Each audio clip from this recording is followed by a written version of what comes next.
Bonjour, bienvenue à la seconde émission de la ronde de l'Isard, ici à Quillan. Place au générique, en avant la musique.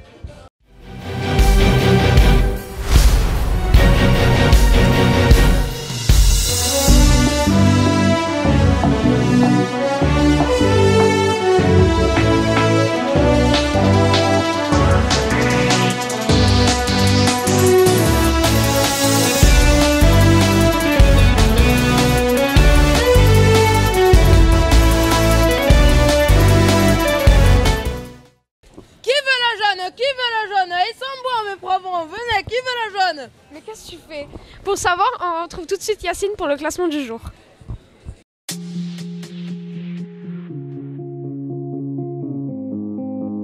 Salut Sabrina.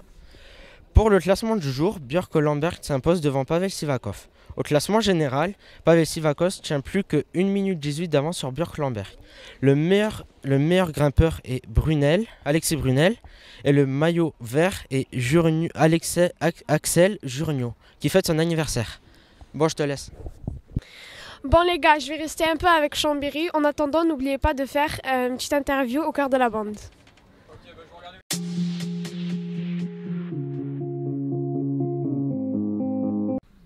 Bonjour. Bonjour. Qu'est-ce qui t'a motivé à rejoindre la bande? C'était le projet de Max qui m'a beaucoup plu. Il a eu confiance en moi, il m'a permis de laisser continuer à faire du VTT à l'époque.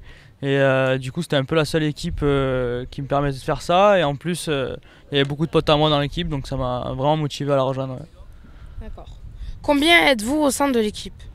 Au sein de l'équipe on est une quinzaine en théorie, après on est une dizaine à vraiment courir tous les week-ends. D'accord.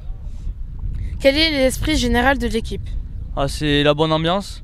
On se prend pas la tête, on est tous jeunes, on rigole tous et voilà, on va sur une émulation entre nous, on essaie de se tirer les uns les autres vers le haut. On n'est pas beaucoup à avoir touché au haut niveau, donc c'est un peu les débuts pour tout le monde et on s'entraide. Que fais-tu en dehors du vélo? Je suis en école d'ingénieur à Toulouse et du coup je suis étudiant à côté. Ouais. D'accord. Trouves-tu du temps pour t'entraîner? Ouais, j'ai l'école qui me permet de rouler grâce à un statut sportif haut niveau, du coup j'ai les horaires aménagés, je peux rouler quasiment tous les jours. Ouais. D'accord. T'attendais-tu à un tel niveau sur le monde de l'Isard? Je l'avais déjà fait l'année dernière, donc je savais à quoi m'attendre. Après, ouais, c'est une course qui ça roule vraiment vite. On fait pas souvent des courses à ce niveau-là dans la saison. Donc c'est sûr que ça fait un peu bizarre. Après, c'est à nous de s'adapter et ça fait progresser. D'accord. As-tu un objectif personnel sur les 2 étapes à venir? Surtout me faire plaisir. Après, en termes de place, je sais pas exactement, mais j'aimerais bien faire le mieux possible et voir ce que je vaux face aux meilleurs sports internationaux dans l'école. D'accord. On verra. Au revoir. Merci. Pavel Sivakov aura besoin de ses équipiers aujourd'hui pour pouvoir conserver son maillot jaune. On se retrouve tout de suite avec Calvin pour le départ de l'étape. Allez les gars!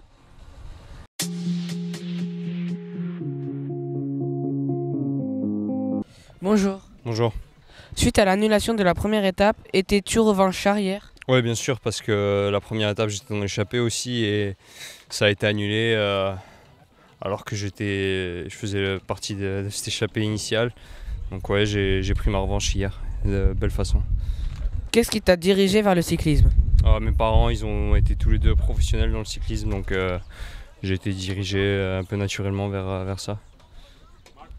Toi qui es de la région, as-tu repéré l'étape d'hier? Ouais, je connaissais les routes du départ jusqu'à l'arrivée, c'est vraiment mes routes d'entraînement, donc je connaissais très bien. 1 minute 17 sera-t-il suffisant pour contenir les étapes de l'équipe Lotto?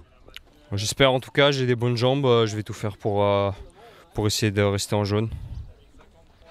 Dans quel domaine penses-tu devoir t'améliorer pour pouvoir rentrer dans la cour des grands? Je sais pas vraiment, je suis un peu polyvalent, donc c'est plutôt ma force.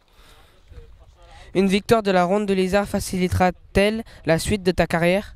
Facilitera non, mais c'est toujours bien d'avoir une très grosse victoire comme la ronde de l'Isard. C'est une épreuve très réputée chez les espoirs, donc c'est super. Merci. Merci à toi.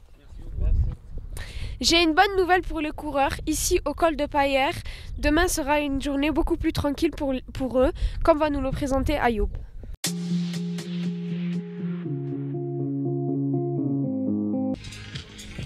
Bonjour Nicolas. Salut. Peux-tu nous présenter l'étape de demain? Eh bien l'étape de demain c'est l'étape c'est le moment d'anthologie un petit peu de la ronde de l'Isard, parce que c'est Saint-Giron, le centre névralgique de la ronde de l'Isard. C'est une étape qui a l'habitude d'emprunter les cols donc, du côté de Saint-Giron. Pour pas dire de bêtises, il y a le port de l'Ers dans un premier temps, le col d'Agnes et le col de la Trappe, le col de Montségur juste avant. Les coureurs exit le col de l'Accord qu'ils montaient l'année dernière vont donc affronter une nouvelle trilogie. Et pour la petite anecdote, c'est l'étape 100% ariégeoise où aura lieu le Tour de France le 14 juillet si je dis pas de bêtises, entre Saint-Giron et Foix. Et donc les coureurs du Tour de France effectueront à l'inverse des coureurs de la ronde de l'Isard demain. Qui pour toi demain va s'imposer? Ah, ça c'est la grande question, hein, parce qu'à chaque fois il y a plein de rebondissements, surtout dans la dernière étape, parce qu'en plus après la descente du dernier col, il y a cette longue vallée à aller chercher avant d'arriver sur Saint-Giron, et généralement c'est par là que ça se joue, les écarts se creusent ou alors les écarts se rétrécissent, on est au bord du Salat et souvent il y a plein de rebondissements, donc c'est vraiment difficile de dire qu'est-ce qui va remporter l'étape de demain. C'est aussi ça qui fait le charme de la ronde de l'Isard, c'est que jusqu'au dernier moment on ne sait pas. Merci. De rien. Bon ben voilà, c'est la fin, on se quitte sur l'image du jour, à demain. En attendant, moi j'ai la scène pour moi toute seule.